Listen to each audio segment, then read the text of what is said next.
السلام عليكم ورحمة الله وبركاته. الحمد لله وسلام على عباده الذين اصطفى. اللهم صل وسلم على نبينا محمد صلی اللہ علیہ وسلم. اما بعد.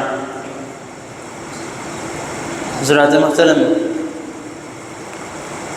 اللہ تعالیٰ کی توفیق سے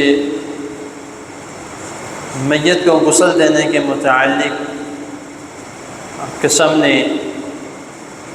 چند باتیں اختصار کے ساتھ بیان کی جا رہی ہیں. پچھلی نشست میں میت کو غسل دینے کا طریقہ آپ کو بتایا تھا. تو درس کے بعد ایک بھائی جو کہ میرے خیال سے شاید پہلی مرتبہ آئے تھے، تو انہوں نے میرے سے ایک سوال کیا تھا کہ مرد اور عورت کو غسل دینے کا ایک ہی طریقہ ہے یا الگ الگ طریقہ ہے؟ طریقہ دونوں کا ایک ہی ہے،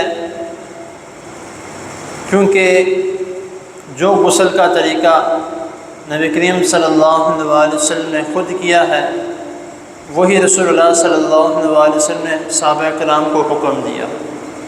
اس میں نبی مکرم صلی اللہ علیہ وسلم نے یہ نہیں کہا کہ یہ والا طریقہ مردوں کا ہے تو پھر اب دوسرا طریقہ یہ عورتوں کا ہے، اس طرح نہیں کہا.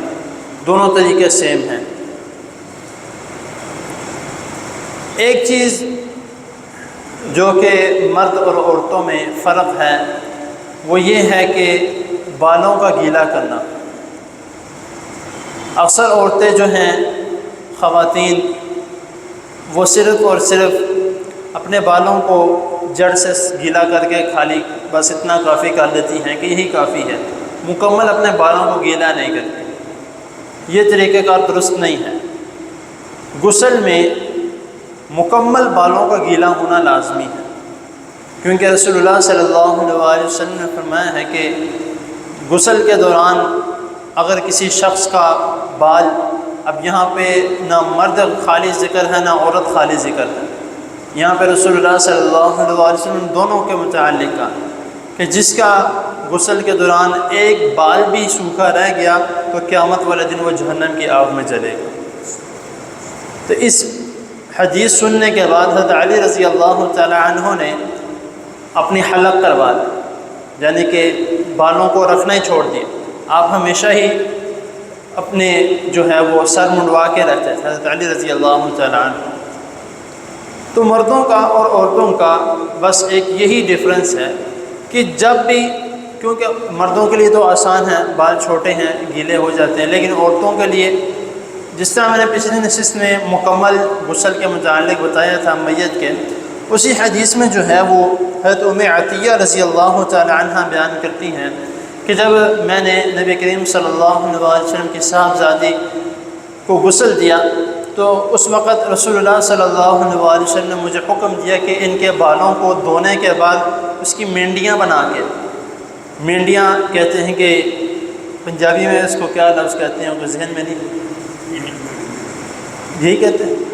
اس کا طریقہ یہ ہے کہ یعنی کہ ایک بال کو دوسرے بال میں داخل کر کے اس کا چٹیاں بنا کے، چٹیاں ذہن میں آ گیا الحمدللہ، اس کی مینڈیاں بنا کے اس کو سر کے پیچھے یعنی کہ پشت کی طرف اس کو ڈال دو. حضرت ام عطیہ رضی اللہ تعالی عنہ کہتی ہے کہ نبی کریم صلی اللہ علیہ وسلم نے حکم دیا کہ ان کو پشت کی طرف ڈالو.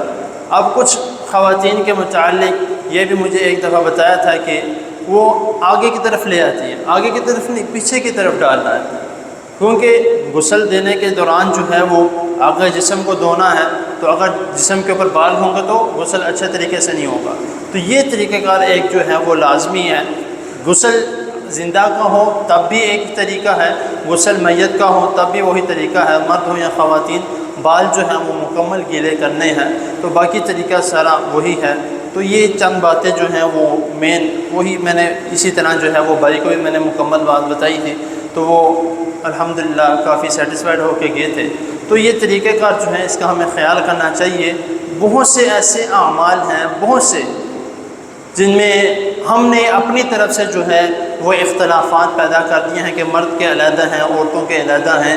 نماز پڑھنے کا طریقہ ہے وہ بھی یہی ہے، مرد کے لیے بھی وہی ہے، عورت کے لیے بھی وہی ہے۔ غسل کا طریقہ ہے، وضو کا طریقہ ہے، وہ بھی سیم ہے۔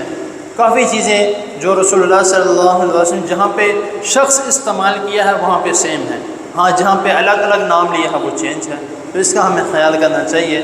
اللہ تعالیٰ کی حضور دعا ہے اللہ تعالیٰ ہمیں جو سنا ہے اس کو سمجھنے کے، اس پر عمل کرنے کی توفیق عطا فرمائے۔ جزاکم اللہ۔